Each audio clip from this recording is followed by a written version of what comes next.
I want to give you a trick. It's called who, what, when, why, and how when you're dealing with parents or friends of yours who have cognitive dissonance about what's going on in the public sphere.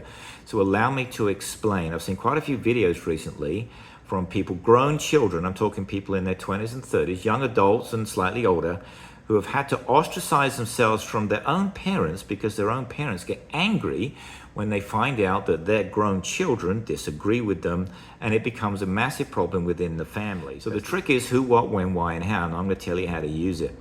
So for example, cognitive dissonance is when one person can hold two totally conflicting beliefs at the same time. And it might be, I'm a Christian, I believe in goodwill to all man, but at the same time they're voting for Donald Trump, who wants to lock people up and doesn't believe in goodwill to all man. In fact, he believes in the exact opposite. That's essentially cognitive dissonance. And when you confront someone with cognitive dissonance, they literally get angry. That's their outlet, because that doesn't mean they're stupid.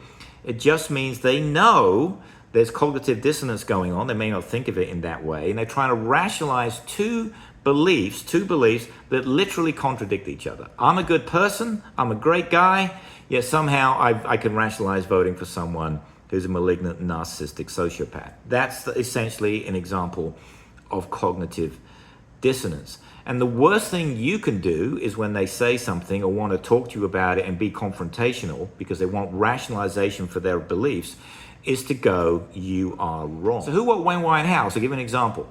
Donald Trump, he's doing a great job, man. He is making America great again. You don't go, no, he isn't. You go, how? How's he making America great again? Oh, he's making us more respected. Well, show it to me. Prove it to me. How would you show that to me? How would you measure that? Dad, how would you do that? Or someone says to you, well, you know what? The economy does really terribly under the Democrats. Okay. When have you seen that? Give me some examples. How would you measure it? So for example, on the first one about the making America great again, you want to lead them down the path of how would you measure it? Well, you know what? I look at what other countries think of the United States. Isn't that logical? Let them go look it up. Let them do to go look for those surveys, and they will see that, of course, that the respect for America has gone down. The same with, the Democrats are really bad for the economy. No, they're not. They're really good. No, you don't say that. You say, well, show me.